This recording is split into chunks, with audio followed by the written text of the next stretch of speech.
Well, here we go. Episode 37.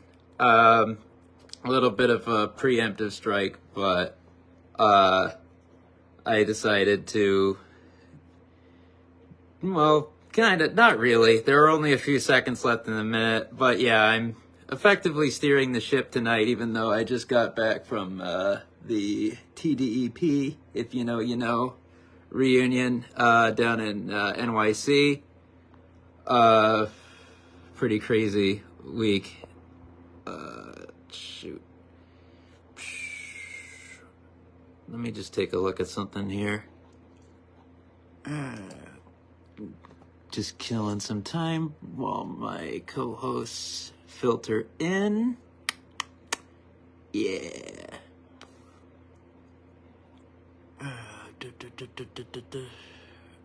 Where is the...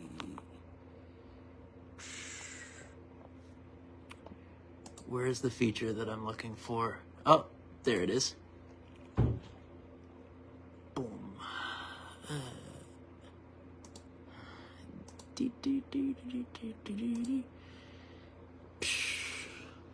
So, there's just going to be a slight delay on letting one of them in, because I tried to do them too close to one another. Okay, now we're set, I think, unless there's a slight issue with Damien. Yeah, let me try again. Yeah. That's what we like to see when it finishes calibrating, anyway. And there he is. Nara blows the Damian. Yeah, I was kind of in Calamon for a little bit, so I was like, shit, that's not the right profile.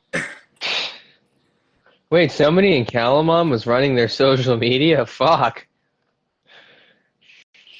You know, though, it would be more like sensible cross-marketing and like interaction between pages that are connected than the times that Methuen Beverage Brewing has been used. Although that one is good for like an artificial boost, so to speak, as we have used admittedly a couple of times. Yes, we admit we have some engagement farming tendencies, but that's what happens sometimes when you're building yourself from the ground up. Oh, yeah.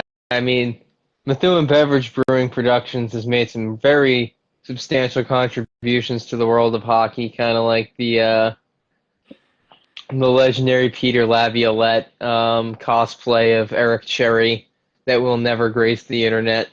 You just had to have been there. Mm-hmm. And unlike most cosplay, you know, Eric's cosplaying of Peter Laviolette isn't enough to get him referred to as a homophobic slur by Antonio Brown. Hey, Son Reddick, you're a real one.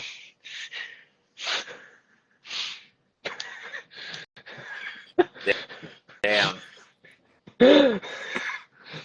I knew we were due for some banter, but I wasn't expecting this. But go ahead.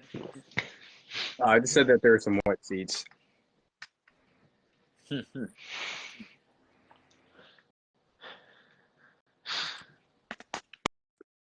Well, it's been an interesting week or two of hockey. We thought the Stanley Cup Finals would be over by now, but here we are. We did leave it open to ambiguity on our platforms because of the means by which the schedule has been spaced out. And yet, the chips did fall in a manner for the NHL where it was ideal as ideal as possible, because now you've had as compelling of a narrative as you can get play out to just keep people's attention enough. Unless maybe this is evidence that the NHL is scripted, because this is the only way you could have done it when it takes this long and it's this far into summer and people aren't thinking about winter sports anymore. It's, you know, this Stanley Cup postseason has gone on way too goddamn long, and I know a lot of Canadian media members have implied that, and a lot of Canadian hockey fans have implied that, and you know, I'd rather that the NHL season started in fucking September than the Stanley Cup being awarded 3 days into the summer. Yeah. If that's an unpopular opinion, Gary Bettman, sue me. I mean, at this point, like, he, I feel like something is gonna give because, like, he does ultimately work on behalf of the owners, and now we see like executives have kind of pushed and like are making transactions now rather than. And it's not like you never see transactions during the finals, but they're happening at a tremendous rate rather than waiting for the finals to end, which is the standard. And it almost feels like a middle finger to the commish and like other people at the top of the league press. Yeah, I mean, you know, here's the thing, man. I'm gonna take some shots. Rob Blake has to do his shitty GM work under the guise of a more important mirage, so to speak. I mean, my And favorite and at the part of the behest of Rob Blake and Luke Robitaille and Mark Bergevin, who are his real bosses at the end of the day. But keep going.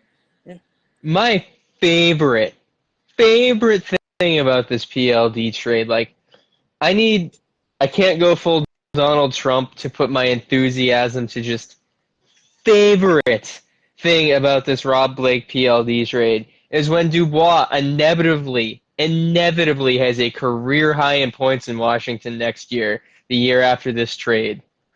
And I have my opinions about PLD. Hmm. He's a good second line center.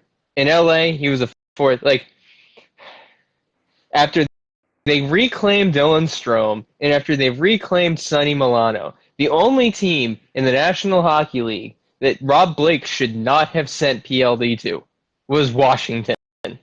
Because they've proven time and again that they can get a hell of a lot out of underperforming players. It's a Yeah. recipe for fucking. It's a recipe for disaster for LA. Even though Rob Blake, when this inevitably blows up in his face, and hopefully the entire brass for the LA, hope as a hockey fan, hopefully the Kings brass all gets let go. As a Yeah. Ducks fan, they won't, which is great for me. I mean, I thought not really like what that. I, there is like a reasonable takeaway from this that like, some opine that Blake was doing this as more of a that the original acquisition was something more so that Robitaille and Bergevin wanted, and basically like Blake was taking this opportunity to undo that, which is like uh, is something that they approved of. That's something that I've seen our homeboy Hardcore Dowdy kick around a little bit. Um, but it's like uh, I feel like it's kind of endemic to the issues that within the org, like that you have Robitaille and especially Bergevin calling such important shots to begin with. Although hopefully, I will point out that it has been noted that there is a possibility that Bergevin moves on in the coming months. Uh, but like it is possible that with the ownership situation, with how much like their fingerprints are over hockey ops in that Jerry Jones-esque manner, uh, like the best comparison I can think of really across the major North American sports, it's like the status quo is going to be maintained. But yeah, sorry to totally railroad you there, Damien. oh no, it's all good, bro. You had a good point.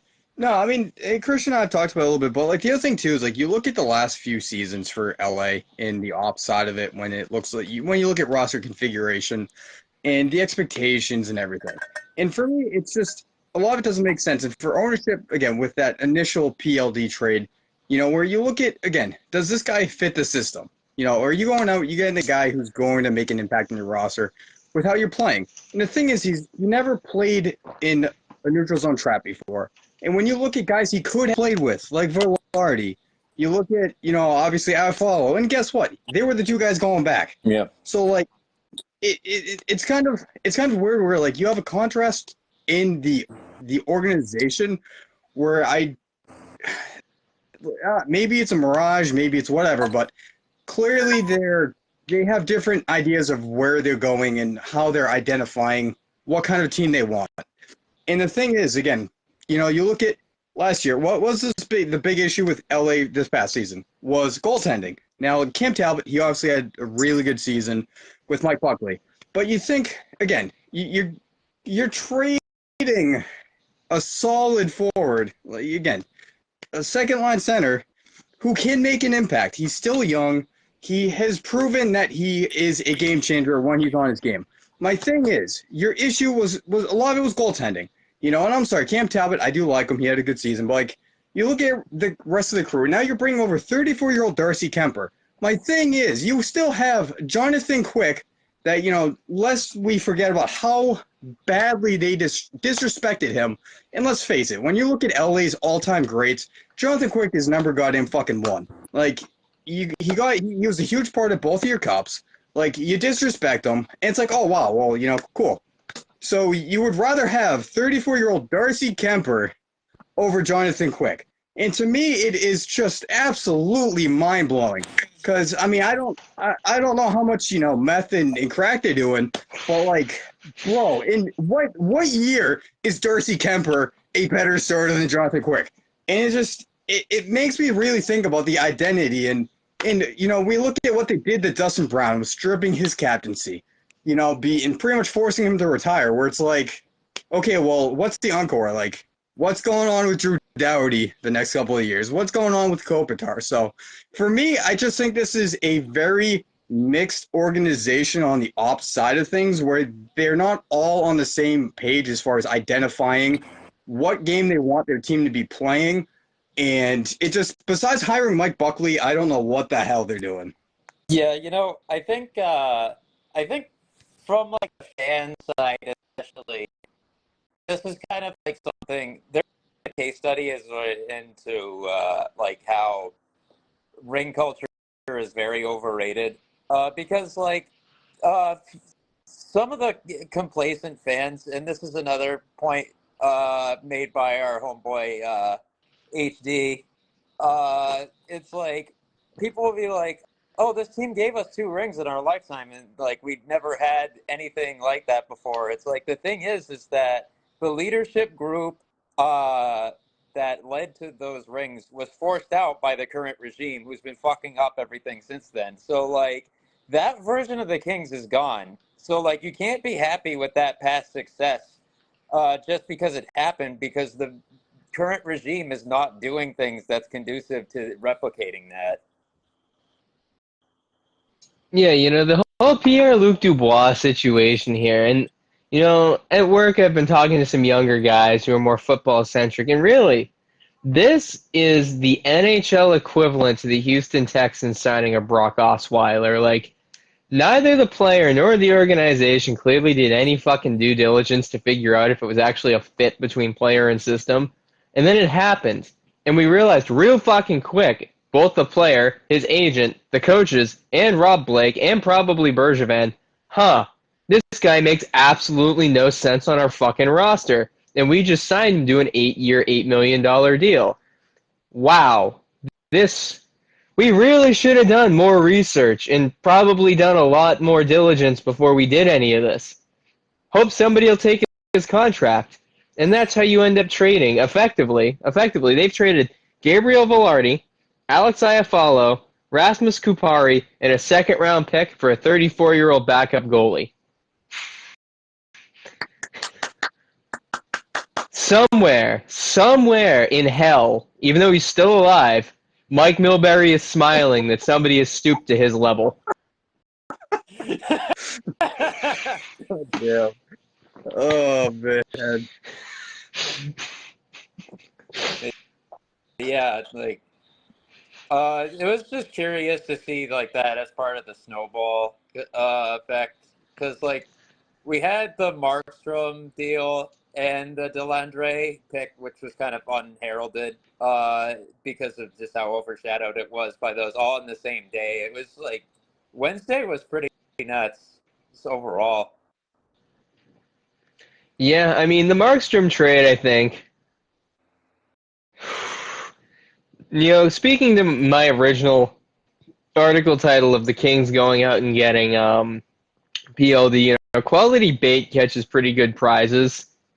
Jacob Markstrom has only really had one elite year in his entire career and has spent his entire NHL career playing on fledgling fringe playoff teams. Yeah. A first round pick and a bottom four defenseman going into his prime that, I'm not going to sit here and fucking pretend that Kevin Ball was, Dougie Hamilton or any transcendental fucking trend. But, like, at the end of the day, Kevin Ball is a 14 to 16 minute a night player who can dole out punishment, make smart decisions with appropriate and adequate coaching, which he did not receive from Lindy Ruff last year.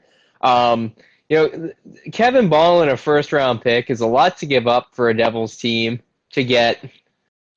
If you're giving up a first round pick in Kevin Ball, I mean,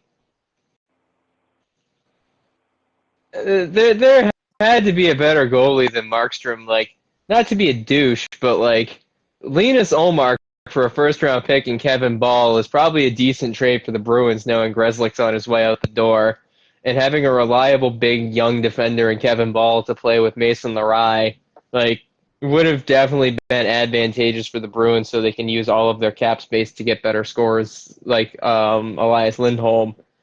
So I'm really surprised that New Jersey just kind of said, yeah, Markstrom's the guy.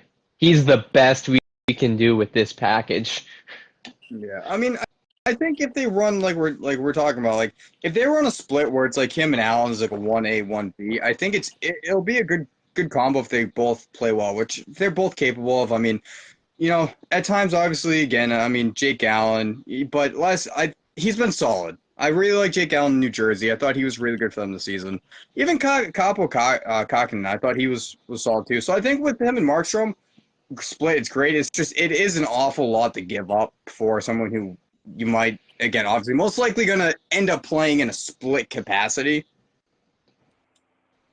But Sheldon Keefe, big upgrade. Man, Did they it's just get an assistant coach too? who? New Jersey? You think I pay attention to what goes on in New Jersey? For some reason, I thought that he might have hired an assistant coach, but I am, unless I'm confused. I know Mark Savard just got hired by Toronto. I'm pulling up the official statement now. Let's see. Dude's name is Jeremy Colleton. Yeah, Let's see. Chicago. Canucks head coach. Yeah. Yeah. Pretty decent. Yeah, it's not the other day, which should be interesting. I mean, I can't blame him for what happened in Chicago when he had that team. Yeah. That was just like an inevitability due to their overarching situation. Yeah. Yeah. Mark Savard to Toronto though is pretty interesting, and I'm pretty amped for it. Yeah. Yeah. But it's Toronto. I mean, I think Berube is a good hire. We talked about it. I like Berube. I think Mark Savard, another guy who played, which, I don't know, to me it's still kind of weird seeing such a dude who's so beloved by Boston going to Toronto. Yep. I mean, the thing is, the Leafs have a lot of roster restructuring to do in the offseason before they're I'm a big fan of coaching changes, but I don't know. They need to really put together a more coherent roster for me to actually give a fuck about really anything they do. As morose and as downturned as that is, Yeah, I like what they're adding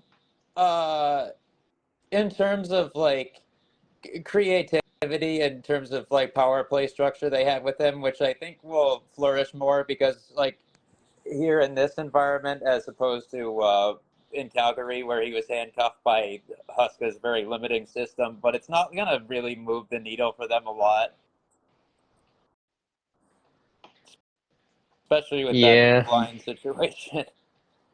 And even Berube, his credit and simultaneous discredit, like, I can't even say he's a great fit for the roster as it currently stands. Like, we can talk all day about the transcendent level of success he had on that 2019 revival of the St. Louis Blues, but like, and the St. Louis Blues' ability to move the puck out of their own fucking defensive zone with, mobile defensemen very heavily played into the strengths of a strong forward group. Like, not for nothing, but Craig Berube, aside from that one or two decent year run in St. Louis, has been largely underwhelming behind the bench. And, like, yeah, he gets a pass because he has a Stanley Cup ring, but, like, his fit with the roster he currently has is not it's not ideal based on the one or two times he's been successful in his career behind the bench. And again, this isn't to say that Berube is going to fail, but it's based on past successes in his systems. Like, Toronto's roster needs a very substantial set of changes to even make sense for him versus New Jersey, where, like, with Sheldon Keefe concurrently, like, we've seen what Keefe can do with, strong forwards and no puck moving defensemen aside from Morgan Riley, and now you're going to give this fucking guy Luke Hughes, Dougie Hamilton, and Simone Nemec. Like, the chances of Keefe somehow, like, running this back in New Jersey with a second-rate goaltending tandem of Markstrom and Allen and being far more fucking successful in the postseason than he was in Toronto, solely because he has competent roster construction in the sense of his defensemen aren't all just, Ilya Lyubushkin, Jake McCabe, fucking Rasmus Sandin, Timothy Liljegren. Like, there's actually guys who can do something. Yeah, and you might actually give, more ice on the guys like Dawson Mercer. Like, I look at Craig Berube, and you tell me Craig Berube can replicate the success he had when he had Pietrangelo, Bouwmeester, and Parayko with fucking Riley, Liljegren, and McCabe. Oh. Like, Yeah. Oh, yeah. I think in a surprising turn of events, given like the sort of player he was during his career, like, he is very good at coaching offense, which, like, a lot of, like, old timers can't claim that. Some of them don't even know how. John Cinderella, and that's not even a dig because he admits it himself. But like, despite what NHL execs and scouts seem to think, it's easier to help guys reach their ceilings than expand them. And, like, when you just have, like, a bunch of lugs, like, who can't do breakouts adequately, it's not going to change no matter who's behind the bench. so like, they're gonna need to, they're gonna need to figure something out, and I don't really know what they're gonna be able to do. And to be fair, that is because I lack imagination for what the Maple Leafs are actually capable of doing. Like, I look at with my imagination, I was thinking about all the things that Anaheim could do at the draft. Like, I'm sitting here, and my first thought process is based on everything I know. Everything I know, I sit here and say, fuck it. Let's trade the third overall pick to Winnipeg for Rutger McGrody, and then let's trade Trevor Zegras to the Devils 1-for-1 for Simone Nemec, and just say, have at it, boys. And that sounds crazy, but you think Mintyukov, Nemec, Zellweger, Radko Gudas, Cam Fowler, and probably Tyson Hines or Tristan Luneau, or conceivably anybody in that 6D slot, and then a first line of, what? Rutger, fucking Carlson, and Terry with a second line, and fucking Cutter, McTavish, and Vetrano, and all of a sudden it's like, wow, this team is heavy and skilled. And oh yeah, they have 3 exceptional puck-moving Ds now. Fitzgerald would have to be, like, dropped on his head repeatedly if he would trade him 1-for-1 for Zegras. And nothing against Zegras. Obviously, his hands are great. And even his 204 games improved a little bit by the end of the season. That kid is so fucking good. He can play. He doesn't need sheltered minutes. Like, the kid's already phenomenal at, what, like 19, 20 years old? Yeah. Like, but, his last name isn't Hughes. That would be such a steal, though, kid. The Hughes, if the Hughes boys want to play with Zegras and this conversation were to actually happen in real life, the Hughes boys would be playing with Trevor Zegras. Luckily, I'm not in Tom Fitzgerald's chair. We can't rule it out, though. A 34-year-old backup just got traded for a star player, so anything's possible. Fringe star. PLD has fringe star. Like I said, I think about his playoff run in Columbus. He was nice. Derek Brassard was on that team too, right? Maybe, possibly. I saw that he retired, so congratulations to him for the career that he had. Yeah, Brassard, he was living that Mike Commodore life, Mike Sillinger life of how many can I play for every team in the NHL. Yeah, he's part of some interesting trades, but I mean, hey, he was on that Sens team. That Sens team was pretty nice. I'll say it. The Pens were pretty fortunate to win that series. I mean, not really. When you really think about that fucking team, like, y'all motherfuckers almost lost to Erik Karlsson and 17 scrubs with injuries. I have no love for the 17 Sens. That was Erik Karlsson going Super Saiyan God in the postseason, and everybody else just kind of... I still remember Corey Conacher, and then I'm like, what happened? That kid had a nice skill set. Still one of the more interesting trades, too, between Tampa and Ottawa. It's a very much an edging situation for PLD because his career PPG stands at 0.66. Hey, just fringe. shy of the threshold. And I need to just double-click on this, Damien, with that Senators team. Erik Karlsson had 18 points in that fucking playoff run. Second place on the team was Bobby Ryan with 15. And when you have a PPG defenseman on a playoff run, and Derek Brassard had a whopping 11 points in that, like, of guys who played consistently, they had only like 5 guys in double-digit points. Like, that was the EK Diesel show before he was EK Diesel, and you guys almost fucking blew it.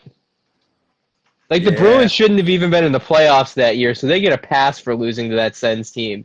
But you guys, despicable.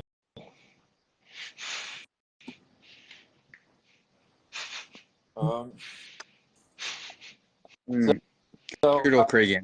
I also want to say happy trails officially now to Andrew Cogliano as well, with that having been solidly confirmed a few days ago. I don't stand for the flag, but I stand for Andrew Cogliano. He will make a damn good coach one day, I think. I think that's the horizon for him. Yeah, I just think it's pretty. The year he retires when the Oilers are in the Stanley Cup Finals. Crazy. His rookie year, they're in the Stanley Cup Finals. He retires, they're in the Stanley Cup Finals. It's fucking poetry. It's some Henry Rollins shit. Yeah, until they lose, just like his rookie season. Okay, that's more Kafka than Henry Rollins. I mean, that's just fucking existential and depressing. Oh, man. You know, it's crazy that we're gonna... You know, I think I've really got to appreciate the Stanley Cup Finals. I don't think I'm ever gonna get this situation again in my life, where I remember 11 years ago in high school with Corrigan and future D3 hockey mediocre Ronnie Morrissey in the walls of Methuen High. Shout out to Ronnie Morrissey on a good collegiate hockey career. Talking about how the Florida Panthers and the Edmonton Oilers were the two most Mickey Mouse fucking franchises in the NHL, and they're both an embarrassment. And they would have to pay, in the words of Ronnie, bro, I'd love to play for Florida because I could just be an absolute shit player, and people would still give a fuck about me. Like, all 6 fans. And it's crazy to think, the two dumpster fire franchises from my high school years, the ASCAC of NHL teams circa 2013 are both on the precipice of a historic implosion tomorrow night. One of these two third-rate duelists with a fourth-rate deck is going to get banished to the Shadow Realm for all eternity with the memes, and the other team is going to get their pity trophy. We're like, you almost fucked it up, but you did it. Oh yeah. Oh, man. We've come so far. Now the Blue Jackets just need to play against the Coyotes, and we'll get to the next layer of hell. Luckily, the Coyotes look like they're never coming back. R.I.P. Alex Marullo in the Phoenix land auction bid. Yeah, he took another L from the Arizona State Land Commission. Like, it's unbelievable. You know what I didn't have on my bingo card this week, though? Was both Alex Marullo and Trevor Bauer making empty threats of legal precedents against other people doing things outside of their control? Yeah, real talk. Don't worry, I'm not going to I'm not even going to slander Trevor Bauer. I just didn't think I'd see Trevor Bauer making legal threats on Twitter and Alex Marullo making legal threats on Twitter at the same time. Specifically, and I cannot harp on this enough, legal threats on Twitter. They were united at a very specific point in history with a very particular course of action. Man, I need to start making legal threats on Twitter. It's like, reminds me of that classic Hard Times article. Glenn Danzig threatens to sue the entire human population. That's pretty much what it feels like with Marullo. Of like, they decided that like we're just not gonna hold the auction. I'm gonna fight the whole fucking state because they didn't want to hold the auction because they didn't want me to win because they don't trust me because I don't need like Alex Marullo and the Arizona Coyotes. You couldn't even pay your fucking hotel bills on the road this year, and you think the state of Arizona Land Trust thinks you're actually going to come through on a $1 billion payment plan over a set number of years. Like, in the words of a Brighton Music Hall employee, are you that dense? Really that fucking dense? What? Our boy John.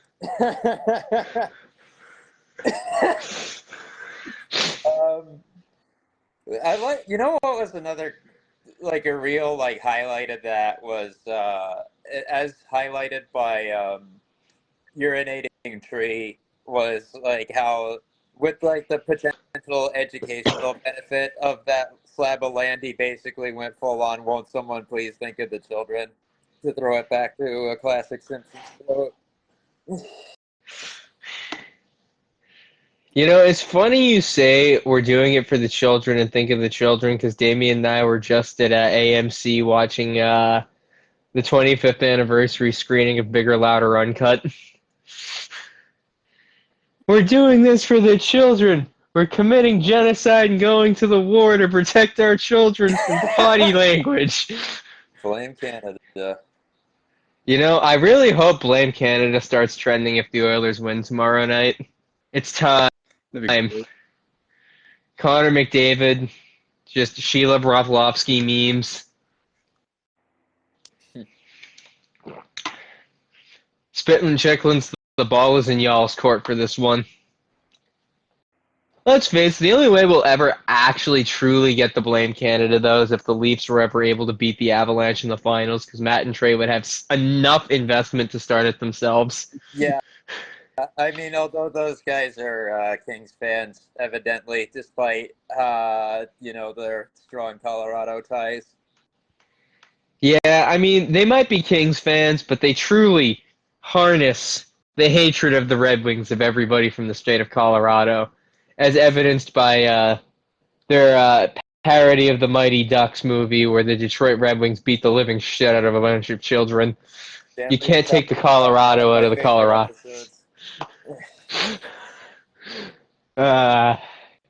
You know, I wouldn't put it past Aaron McCarthy. So, like, Watching that episode, like, him and Martin Lapointe probably would beat up children in a hockey game. Like, I wouldn't put it past them from that Red Wings teams.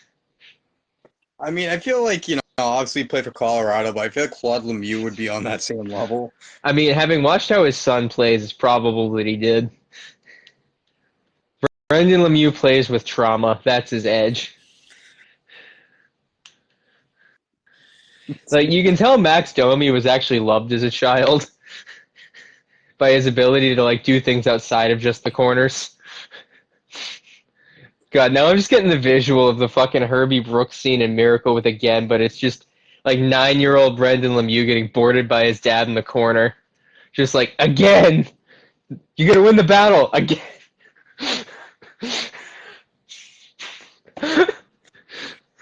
Where'd the fighting come from?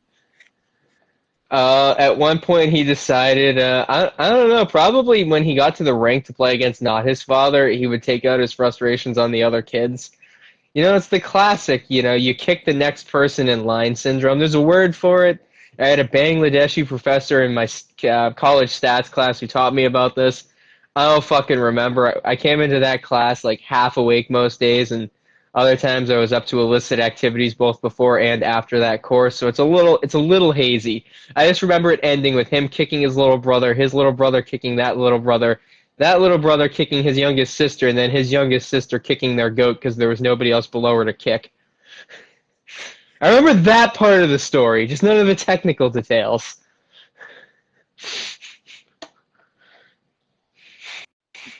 I don't know. Well, the only thing I was thinking while you're talking about that was just like maybe he's just like one of them squirrel furries, where like maybe he's just maybe that's Brendan Lemieux's way of handling his trauma. Hey, just so you're aware, don't forget, in one timeline, Squirrel Girl did kill Thanos. It's a good point. So what you're telling me is that Brendan Lemieux is gonna be the next one up.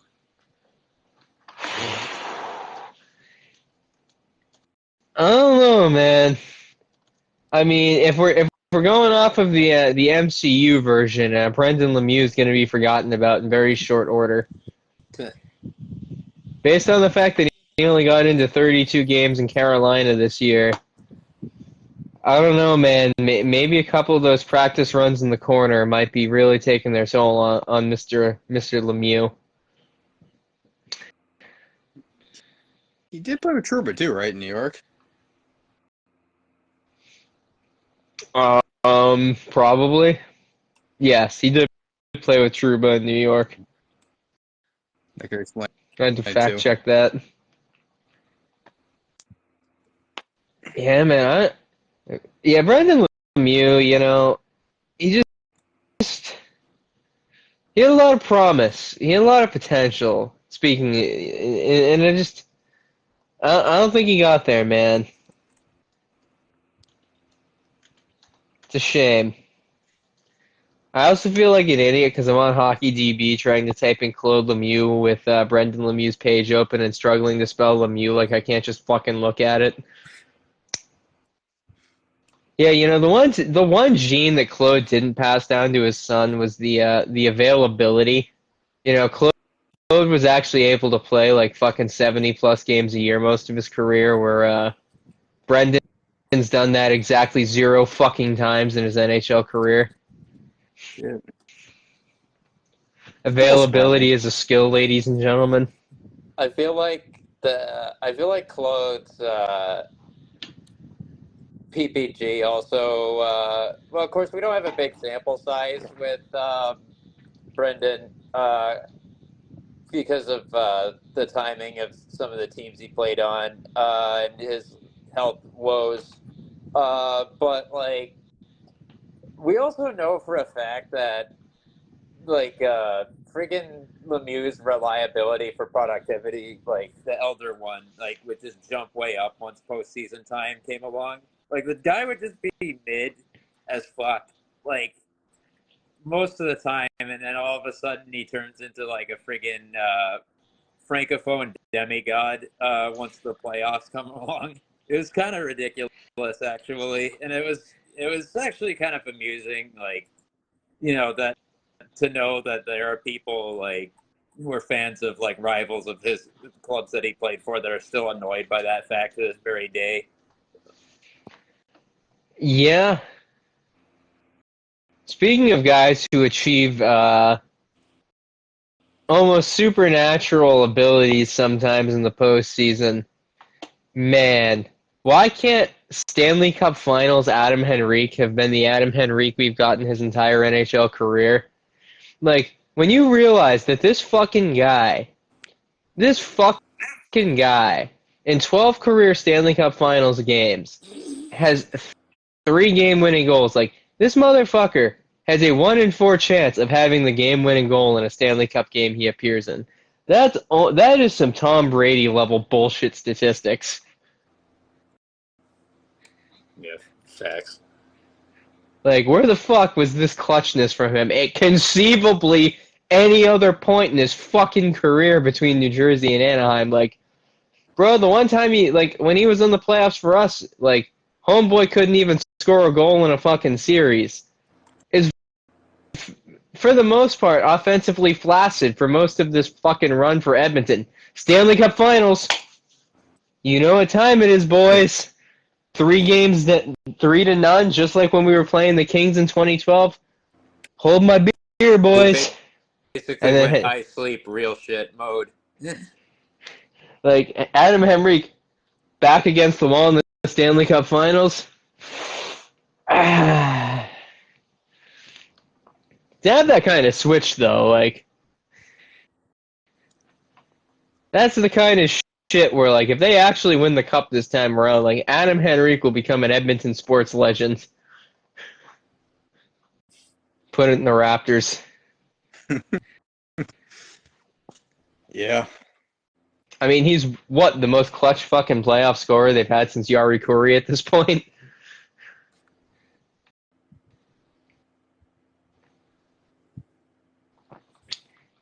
And, it's weird, because I'm hoping Edmonton wins, even though, speaking of Adam Henrique, with every single game these fuckers have won, the Ducks' second pick is... We went from potentially getting Trevor Connolly to... Is Pat Verbeek smart enough to try to get Cole Hudson if he goes to 32? Right. Or what? I mean, I guess, and of course, BPA kind of like alters at that stage, but like also just like positional need, like, but is also factored in. But like, just say if he is like a clear BPA, what would you think of, especially considering like the roster situation you guys have? Like, what if Teddy Stiga were available at that point? Would you be open to it? I mean, honestly, you know how my overarching POV on players in general is, but I mean, I think based on offensive upside, I mean, Teddy Stiga is very, very easily one of the top 25 players available in this draft, as far as I'm concerned. Yeah. The analytics tell me. Stiga at 32, I think, is a fucking remarkable value pick. Like, for a team like Anaheim, the only reason that it might not happen is, again, I don't know how much of a hard-on Pat Verbeek will continue to have for bigger players. Which, in the case where if we are in a situation where both Hudson and Stiga are available at 32, and somehow we pick somebody else, like, the CTE from Pat Verbeek's career is clearly showing at that point of, like, when you have 2 guys who I think have, well, like, Stiga, I think, has a 1 in 4 shot at being a star player in the NHL. And, like, I think that Cole Hudson probably, like, floor ceiling, like, Cole Hudson's probably the next Shane Gostisbehere, and with good coaching could actually be, like, somewhere between Gostisbehere and fucking Quinn Hughes. No, I am not saying Cole Hudson is the next Quinn Hughes, but, like, somewhere in the atmosphere between him and Gostisbehere's career offensive output. And, like with Stiga, like, his ability to be, like, when you factor in the size, there's no reason he's not capable of being, like, a DeBrincat level producer, or like with proper coaching and teammate deployment, like a Brad Marchand level contributor. Like the dude clearly has shown enough signs that he has the ability to be, a high-end top six forward at his ceiling. Yeah. And yeah, his floor, based on his size, is a little bit lower because most guys, like, if you're 5'10", like 160, like, it's going to take several years to get to the show, and just the physicality of being a bottom six forward is very difficult. But, like, the dude has tremendous ceiling for as a late first round pick. Yeah. Yeah. I'll say this. I'd rather have Stiga at 3 than Silyev if it had to come down to it. On like an adjacent topic to both points, though, and I was thinking about this during the McGroarty thing earlier. We've pretty much already known, and I'm not saying it's right or wrong. Like, I mean, it depends, like, on how far it goes with the guys thinking more of themselves than they should, which I think this latest instance probably is. But I am in favor of player autonomy to a fair degree as well, with like having like control over their future. But now we can pretty much say, with today's news on top of that, that the NCAA factor is much more of a threat and flight risk than the Russian factors, or so-called Russian factor anyways. Yeah, the thing I was thinking about with McGroarty as well, like, the thing is, Cheveldayoff really did back himself into a corner. Like, yes, I think, Rutger McGroarty should be a third-line center. Like, at this point, like, the Winnipeg Jets, like, just give him like, look at what the Blue Jackets did with Cole Sillinger, where, they really just gave him those third-line minutes in his first 2 years, and just, like, they knew they weren't going to be highly competitive. Like, you just kind of accept, like, the resources you have, the outcomes you have, and you deal with it. You don't be like, you're probably going to be in the AHL, because, like, what Cheveldayoff has done poorly in conjunction with this, and why I think McGroarty is such a flight risk, and really why any Winnipeg prospect would be a flight risk, is you look at under two different coaching regimes, the absolute fucking failure to appropriately utilize Nikolai Ehlers, and under Paul Maurice, the ineffectiveness of using fucking Patrick Laine. Like, Winnipeg's gotten a pretty bad reputation for the deployment of young, effective scorers. So for McGroarty to hear from, Cheveldayoff and co, like, yeah, you're probably gonna have to play in the A the first year, it's gonna be like, oh, so I'm literally no different than your last two high fucking first round picks. I mean, we're like, sure, but like, I don't. At the same time, I am willing to hear out like the argument, like that. Like, I mean, you've seen guys who have gone like in the top 3 that were like, subjected to like a similar dev curve, and it's like, if you don't have a big enough distinguishing trait for it, then it's like, I don't think you should be treated as an exception. Of course, like, when thinking about the some of those orgs and how they run that have taken that course, like, they're not always doing great. Well, of course, like, it may be in some areas in hockey ops more so than others. Like, I mean, New Jersey, like, their player dev is good. It's just other things that have proven to be a bit of a mess. Like, I think they did move in the right direction with getting Keith, but like, it's like Montreal. Like, obviously, Slavkovsky shouldn't have even been the pick to begin with, but like, it's just like, you have guys who are taking that dev curve that are projected to have like higher ceilings, and like we're more talented as prospects that are taking some of that AHL path. So it's like, why should these like later first round selections be any different? yeah, no, I agree definitely with the sentiment there and the thought.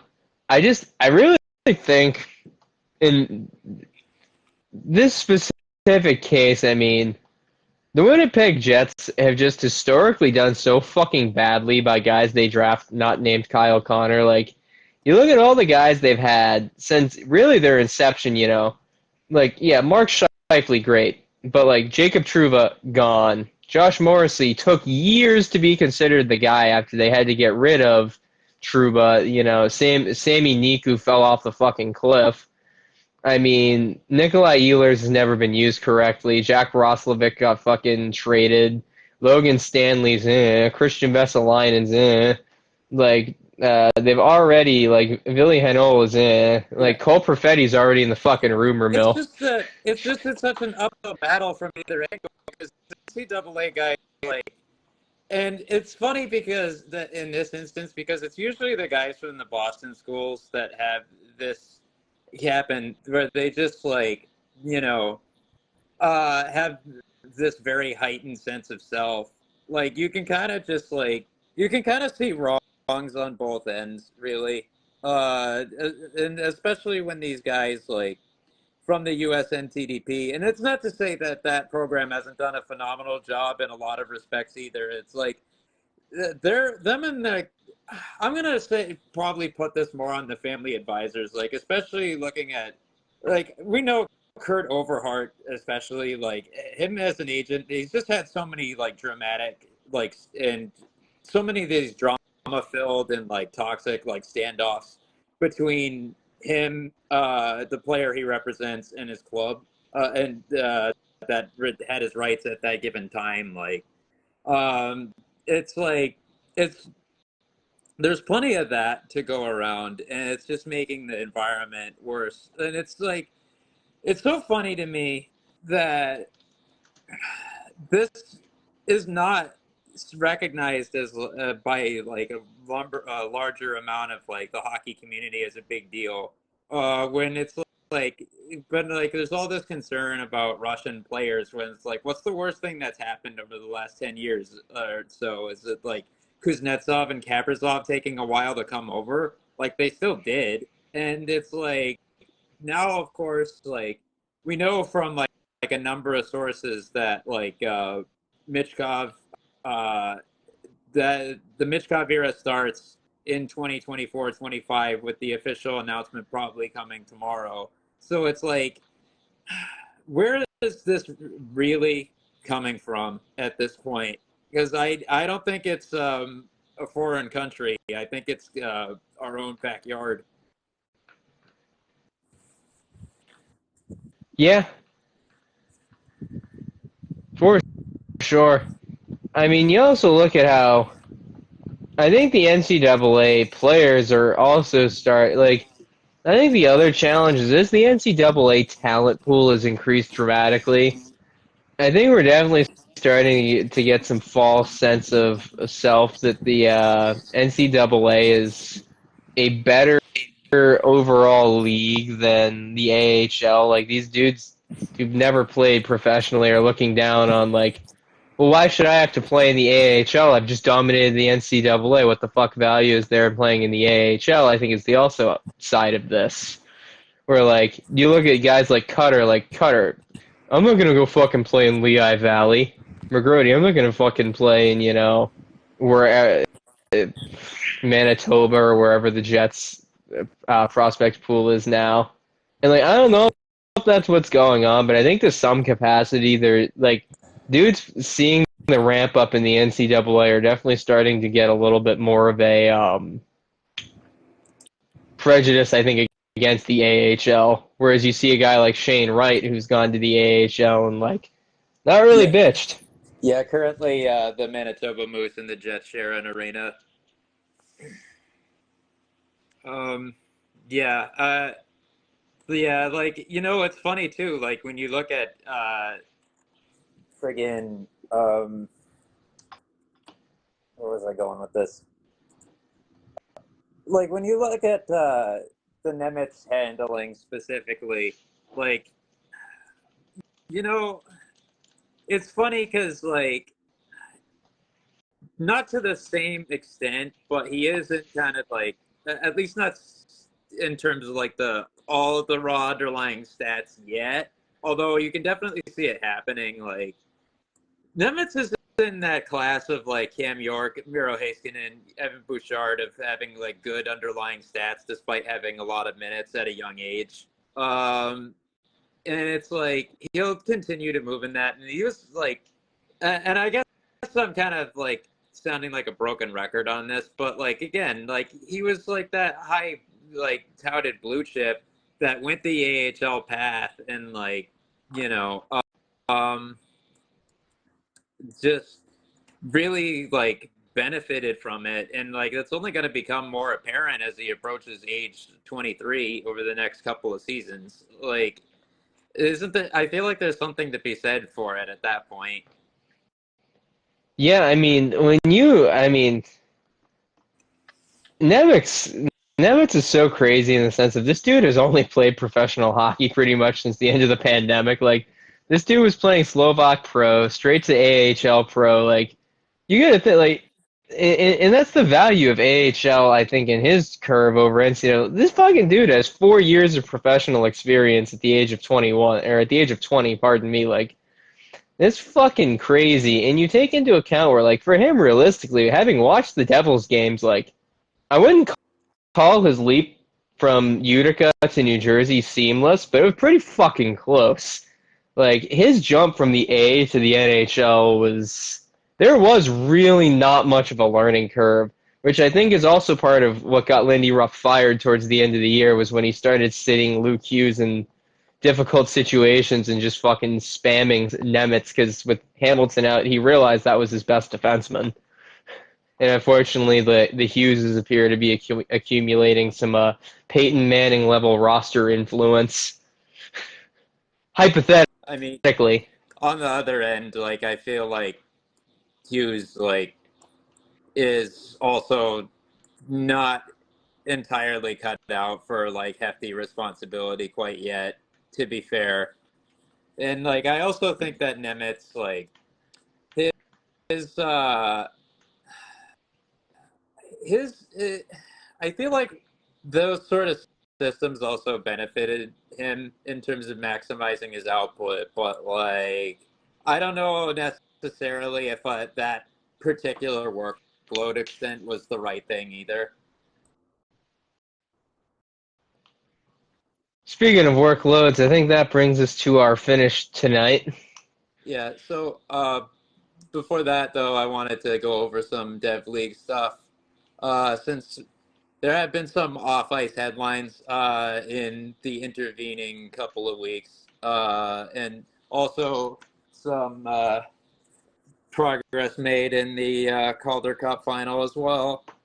So let me check out what I got for the CHL here.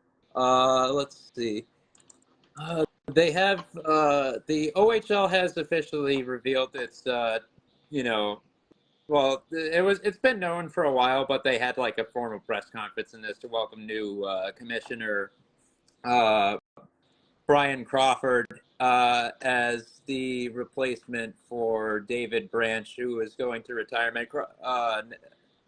Although he officially holds the position until August 6th, but Crawford is coming from a background of having executive experience in Basketball Canada, as well as Golf Canada as well. Interesting hiring choice.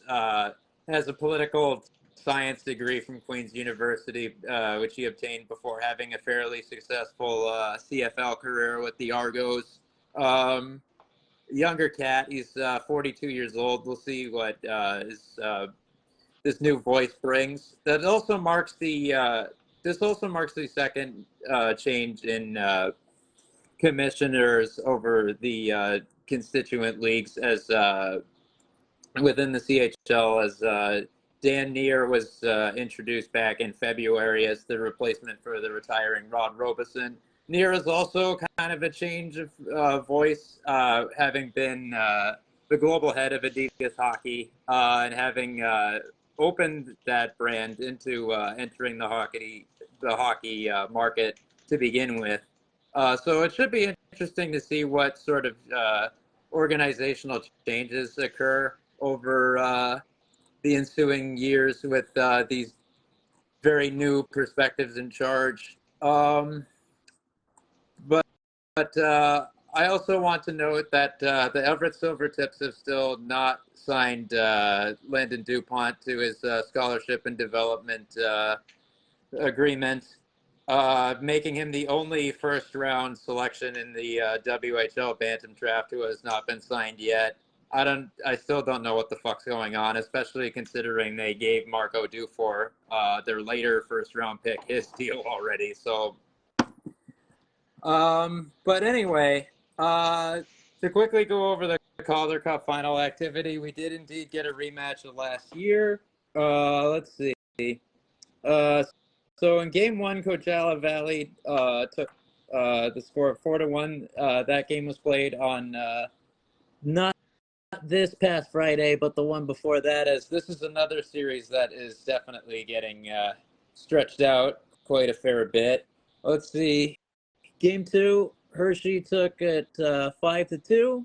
That took place on Sunday, June 16th. Let's see. On Tuesday, June 18th, we had game three. Coachella Valley won 6-2. On Thursday, we had Hershey take a 3-2, and then another Saturday up 3-2. Game 6 will take place tomorrow, and then of course, with the mandatory day off, Game 7 will be on Wednesday if necessary. And man, and if people aren't thinking about NHL hockey at this point of the year, they definitely won't be thinking about AHL hockey. So, but I mean, hey, at least we had pretty high quality play between those two very skilled squads for a second year in a row. Very competitive series yet again. I'm interested to see if Disco Dan has that backbreaker Game 6 win in him, and then leads them to victory in Game 7, enact a bit of vengeance for last year's heartbreaker. But yeah, that wraps it up for this week. As for my take, though, I might have to think on this one for a bit so you can come back around to me. Okay. So PWHL free agency opened. I like Boston's signings. A lot of what we'd expected between Brown, Morin, Shirley, Agia, Hannah Brandt. So it's for me. I wish that maybe they'd been able to maybe sign, a top 6 to help that top 9. Just scoring goals didn't come as frequently as it would have, as I would have hoped last season. Obviously, obviously Hannah Bilka's got a lot on her.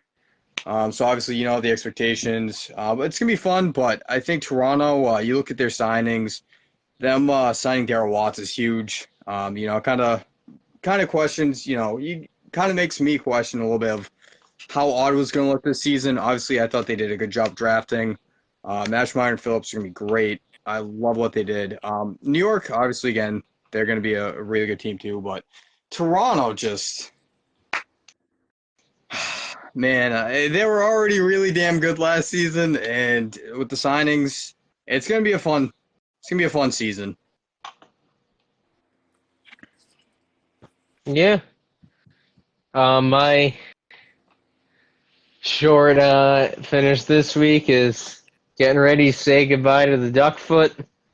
Proud to see the Anaheim Ducks commit to a full rebrand, seemingly out of nowhere, going to the dark, the burnt orange, just like the Flyers did last year. Slightly different shade, but nevertheless, watching is. We finally get into a rebrand. We finally replaced the second worst logo in the National Hockey League. I will fight people that the Capitals logo has always been worse and probably will never be changed again because the Capitals like to fix things that are broken on the ice, but they don't like to do it with their presentation. Right. Glad the Ducks are going to have some better aesthetics. Look forward to the Kings ushering in a new aesthetic as well, while they probably pivot into once again being irrelevant, just like the first time that they had that uniform set after Gretzky walked out on them for a pack of cigarettes and never came home. Yeah. So I think the best thing I can do here with my time is just like kind of as somewhat diplomatically as I can, but while still taking something of a stand and kind of dragging things we've talked about privately into public uh and just make it known. It's like, you know, as much as I think we did hit upon something that was valid, and I still stand by it. Like that Britta Curl needed to be included in this draft process, but it's like from an optical standpoint, I think things have started off on about as the worst foot as they could have, because like just like you know, I'm not gonna say it completely shuts out any room for any sort of change, but like having like the PR manufactured apology video was just not good, and it was kind of just sort of pouring gasoline on the flame when you already had people who were kind of like weaponizing her for culture war purposes, which is like it was discomforting because it's not just bad for like league business purposes. It's like that doesn't really do her as an individual who you claim to support any good either. So it's just like, man, we really just like had like PWHL Minnesota like not handle this situation with any sort of delicacy whatsoever, on top of there already being like a populist issue here. And that's just like a real sense of both discomfort and disappointment for me. And now, like, and even just the way that the announcement was handled on draft night, like they were trying to prove some sort of point. Like, I think Ken Klee is going to really have some sort of uphill battle here for himself, and there might be a lot of damage done to the brand at this point. So it's like, man, it's tough to see because like I really do believe in this product overall, but like, you know, the the this is not really like this. This can only really be described as a black eye. So we're gonna have to be like keeping an eye on potential fallout from here. Yeah. Yeah. Yeah. Yeah. With that all said and done, we have some exciting times coming up. You know, we'll know who the champ is by the end of tomorrow night. Now we can definitely say it for sure after all of this, you know, um, exposition, you could say, both by way of scheduling and by way of playing out. Draft is soon. Like we're knocking on the door in a way that feels kind of unusual. We're also knocking on the door of free agency officially as well. The trade market might open up even further. It's pretty remarkable to say. Next week might be pretty exciting and riveting too, in such short order and at such a bizarre time of year. But like, TBD, we won't make any promises. We might have a draft night reaction as well. So we'll coordinate on that. We'll see what that looks like. Maybe we'll see you even sooner than expected. But thank you for tuning in. Thank you for tuning in on Spotify from the future. We'll see you again very soon. Have a good night, everybody.